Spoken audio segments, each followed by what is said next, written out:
Hello and welcome everyone on my YouTube channel वाणिज्य educator. Last week हमने national income and related aggregates complete किया था। Methods of national income, तीनों method properly हमने cover करे थे विद न्यूमेरिकल। अगर अभी तक आपने वीडियो नहीं देखा है तो डिस्क्रिप्शन में लिंक गिवन है।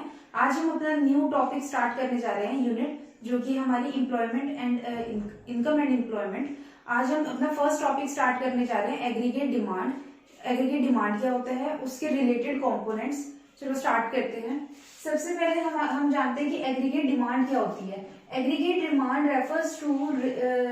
refers to aggregate expenditure on the purchase of domestically produced goods and services in an accounting year। एक अकाउंटिंग ईयर में जितने भी गुड्स एंड सर्विसेज प्रोड्यूस हो रहे डोमेस्टिक हमारी इकोनॉमी में, उसके ऊपर जितने भी हम एक्सपेंडिचर करते हैं वो क्या होते हैं, हमारी एग्रीगेट डिमांड होती है। एग्रीगेट डिमांड जो है वो डिपेंड करती है हमारे एक्सपेंडिचर पे। हम जितनी डिमांड करेंगे उतना ही हम एक्सपेंडिचर करेंगे। जितना भी हमने परचेज करिए डोमेस्टिकली प्रोडक्शन करने के लिए एक अकाउंटिंग ईयर में, और जितना हमने गुड्स एंड सर्विसेज पे एक्सपेंड किया है वो हमारा क्या होगा, एग्रीगेट डिमांड होगा। Aggregate demand depends upon the demand of all the sectors. जितनी भी हमारे जितने भी सेक्टर्स हैं, सारे सेक्टर्स की डिमांड को जब हम एग्रीगेट कर देंगे, हम टोटल कर देंगे, तो वो हमारी क्या कहलाएगी, एग्रीगेट डिमांड कहलाएगी। हर सेक्टर की, जैसे कि primary sector, secondary sector, territory sector, जब हम तीनों के तीनों सेक्टर्स की डिमांड को एड ऑन कर देंगे तो हमारी क्या निकल के आ जाएगी, एग्रीगेट डिमांड निकल के आ जाएगी। Expenditure is to be estimated as desired and planned expenditure. जो हम एक्सपेंडिचर मान के चलते हैं कि एक साल के अंदर एक अकाउंटिंग ईयर और फाइनेंशियल ईयर सेम होता है 1 अप्रैल टू 31 मार्च। एक अकाउंटिंग ईयर में जितना भी एक्सपेंडिचर होगा, मतलब जितना भी हम मान के चलते हैं कि जितना भी एक्सपेंडिचर हो सकता है उसे हम डिजायर्ड और प्लान्ड एक्सपेंडिचर कहते हैं। ये हमारा एक एस्टिमेटेड वैल्यू होती है। एग्रीगेट डिमांड जो होती है डिपेंड करती है इनकम पे भी और प्राइस पे भी। इनकम और प्राइस दोनों पे ही डिपेंड करती है, बट हमारे सिलेबस में एग्रीगेट डिमांड का रिलेशनशिप इनकम के साथ दिखाया है, और एग्रीगेट डिमांड और प्राइस का रिलेशनशिप हमेशा इनवर्स रहता है। जैसे जैसे प्राइसेस बढ़ेंगे हमारी एग्रीगेट डिमांड क्या हो जाती है, कम हो जाती है। जैसे जैसे हमारे प्राइसेस कम होंगे एग्रीगेट डिमांड हमारी क्या हो जाती है, बढ़ जाती है। तो there is an inverse relationship between price and aggregate demand. Aggregate demand और प्राइस के बीच में जो है इनवर्स रिलेशनशिप है, बट हमें तो इनकम और एग्रीगेट डिमांड देखना है। तो जैसे जैसे इनकम हमारी बढ़ती है एग्रीगेट डिमांड भी क्या होती है, हमारी बढ़ने लग जाती है। There is positive relation. Positive relation कहो या डायरेक्ट रिलेशन कहो, एक ही बात है। दोनों के बीच में एक पॉजिटिव और डायरेक्ट रिलेशनशिप है, यहाँ पे नेगेटिव रिलेशन है। अगर हम एग्रीगेट डिमांड और प्राइस के बीच में बात करें तो नेगेटिव रिलेशन है। अगर हम इनकम और एग्रीगेट डिमांड की बात करें तो दोनों के बीच में एक पॉजिटिव और डायरेक्ट रिलेशनशिप है। जैसे ही हमारी इनकम बढ़ती है हम क्या करने लगते हैं, डिमांड भी अपनी बढ़ाने लग जाते हैं। जैसे ही हमारी इनकम कम होती है हमारी एग्रीगेट डिमांड भी क्या हो जाती है, कम हो जाती है। जैसे जैसे इनकम कम होगी एग्रीगेट डिमांड भी क्या हो जाएगी, कम हो जाएगी। अब कुछ कॉम्पोनेंट्स है हमारे एग्रीगेट डिमांड के, वो हम देखते हैं। एग्रीगेट डिमांड के कंपोनेंट्स हैं। Component of aggregate demand in closed economy and open economy. Closed economy जब हम अपनी ही with in the economy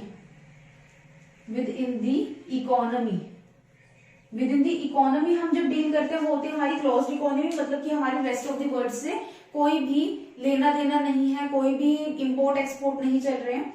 closed economy में हम दो चीजें लेके चलते हैं, एक तो विदाउट गवर्नमेंट, एक विद गवर्नमेंट।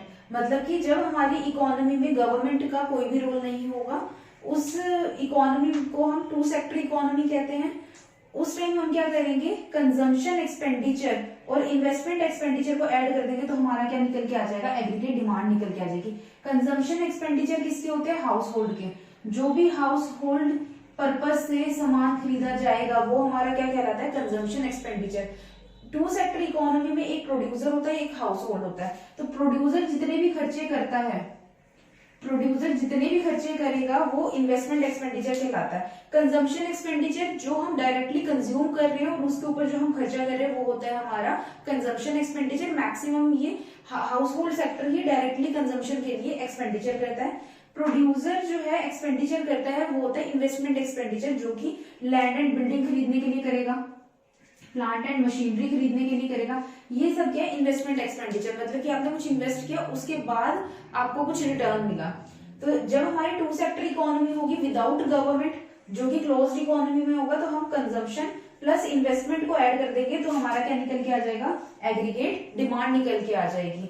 अब नेक्स्ट हमने इसका फर्दर पार्ट ले रखा है विद गवर्नमेंट। जब हमारी इकोनॉमी हमारी क्लोज्ड है, हमारे रेस्ट ऑफ द वर्ल्ड से कोई भी इंपोर्ट एक्सपोर्ट नहीं चल रहा है, लेकिन हमारी इकोनॉमी में गवर्नमेंट आ गई, प्रोड्यूसर सेक्टर तो था ही, हाउस होल्ड सेक्टर भी था, अब गवर्नमेंट भी आ गई है, तो उस टाइम पे हम क्या करेंगे, कंजम्पशन एक्सपेंडिचर को plus investment expenditure plus government expenditure, जब हम कंजम्पशन के साथ इन्वेस्टमेंट ऐड करेंगे और गवर्नमेंट एक्सपेंडिचर ऐड कर देंगे तो हमारा क्या निकल के आ जाएगा, एग्रीगेट डिमांड। और ये थ्री सेक्टर इकोनॉमी कहलाती है, जिसमें हमारा यहाँ पे हमारा हाउस होल्ड सेक्टर है, यहाँ पे हमारा प्रोड्यूसर सेक्टर के एक्सपेंडिचर आ गए और गवर्नमेंट सेक्टर के एक्सपेंडिचर आ गए।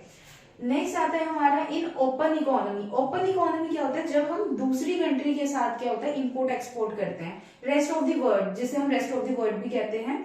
इन एन ओपन इकोनॉमी और with rest of the world, इसे हम फोर सेक्टर इकोनॉमी भी कहते हैं।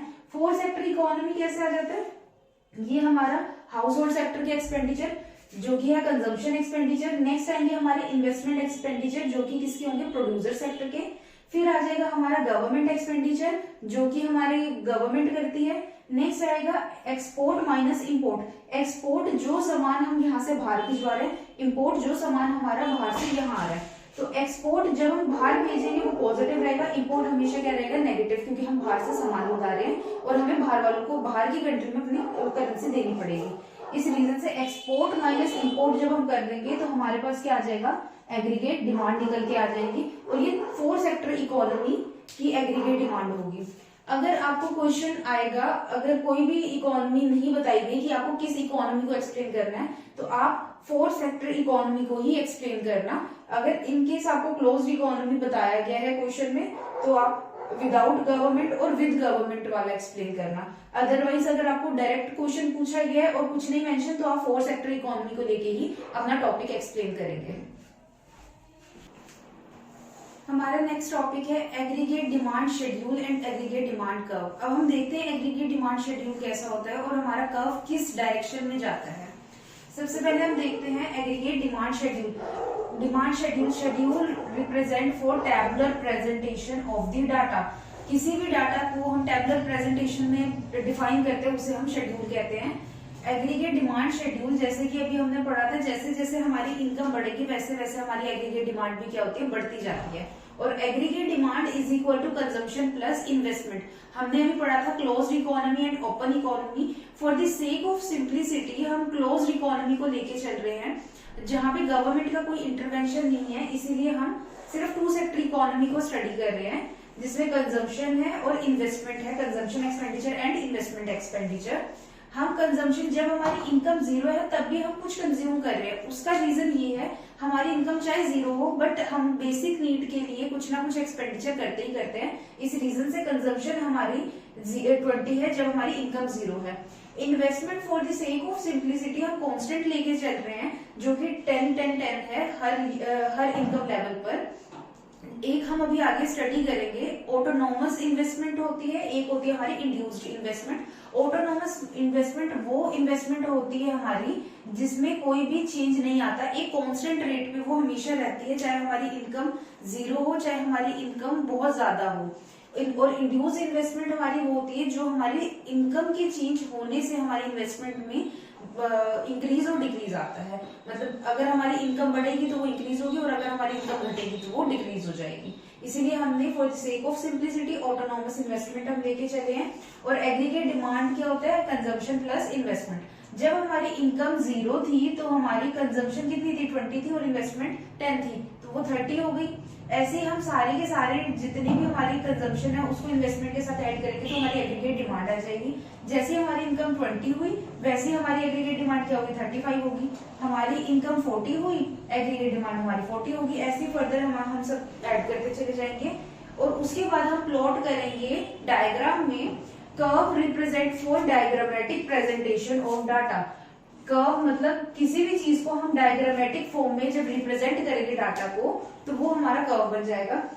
जैसे कि हमने देखा ये हमारी इनकम है, ये कंजम्पशन है, ये इन्वेस्टमेंट है और ये एग्रीगेट डिमांड है। इनकम जो है डिनोट करता है हमारा एक्स एक्सिस पे, जो कि हमारी इनकम वाई से डिनोट किया है। वाई एक्सिस पे हम एक्सपेंडिचर को लेके चल रहे हैं जो शो करेंगे हमारी एग्रीगेट डिमांड। अब हमारी जो इनकम है, income is equal to expenditure, जो कि हमारी एक 45 डिग्री एंगल की एक लाइन चली जाएगी, प्रॉपर सीधा ऐसे करके 45 डिग्री एंगल बन जाएगा। ये अभी हम नेक्स्ट टॉपिक में स्टडी करेंगे, ये 45 डिग्री पे कैसे जाती है इनकम। नेक्स्ट हमने क्या लिया, एक्सपेंडिचर लिया है और हमने इनकम लिया। हमारे जितनी भी इन्वेस्टमेंट थी ये कांस्टेंट रेट था। इस रीजन से हमने क्या किया, एक कांस्टेंट इन्वेस्टमेंट हम लेके चले गए। जब हमारी इनकम 0 थी तब भी हमारी इन्वेस्टमेंट 10 थी, 20 थी तो 10 थी, एक कांस्टेंट चली गई जिसे हम क्या कह रहे हैं, ऑटोनॉमस इन्वेस्टमेंट कह रहे हैं। और हमारी एग्रीगेट डिमांड क्या थी, जब 0 थी तो एग्रीगेट डिमांड 30 से हमारी जो एग्रीगेट डिमांड है वो स्टार्ट होती है। 20 हुई तो 35, 40 हुई तो 40, 60 हुई तो 45, 80 हुई तो 50, 100 हुई तो 55, 120 हुई तो 65। अब इसमें हमारा जो इक्विलिब्रियम है वो कहाँ स्ट्रक हो रहा है, जहां पे हमारी इनकम 40 है और हमारा एक्सपेंडिचर भी क्या है 40 है। और ई स्टैंड्स फॉर इक्विलिब्रियम, जहां पे हमारी income is equal to aggregate demand हो जाएगी। यानी कि ये वो पॉइंट है, इक्विलिब्रियम पॉइंट है, जहां पे हमारा aggregate demand is equal to क्या हो जाएगा, aggregate demand is equal to income. अभी यहाँ तक हमारी इनकम क्या थी, कम थी, हमारे एक्सपेंडिचर्स क्या थे, ज्यादा थे। अब यहाँ पे हमारी इनकम बढ़नी शुरू हो जाएगी इतनी मतलब इन पॉइंट्स पे, और हमारी जितने भी एक्सपेंडिचर है वो क्या होने शुरू हो जाएंगे, कम होने शुरू हो जाएंगे। यहाँ पे हमारी इनकम क्या थी, कम थी, और हमारे एक्सपेंडिचर्स क्या थे, ज्यादा थे। ये एक पॉइंट ऑफ सिचुएशन है जहां पे हमारी income is equal to aggregate demand है। यहाँ पे हमारा क्या स्ट्रक हो जाएगा, इक्विलिब्रियम लेवल स्ट्रक हो जाएगा। ये हमारा ई पॉइंट हो जाएगा। और ऐसे ही हम आगे प्लॉट करते चले जाएंगे तो हमारी एग्रीगेट डिमांड निकल के आ जाएगी, जो एग्रीगेट डिमांड थी हमारी कंजम्पशन प्लस इन्वेस्टमेंट। तो इसलिए इस रीजन से इस तरीके से चली जाएगी और ये हमारा एग्रीगेट डिमांड कर्व तैयार हो जाएगा। इन केस अगर आपको कोई डाउट हो तो आप कमेंट सेक्शन में मेरे से कोई भी क्वेश्चन फ्रीली पूछ सकते हैं। Thank you.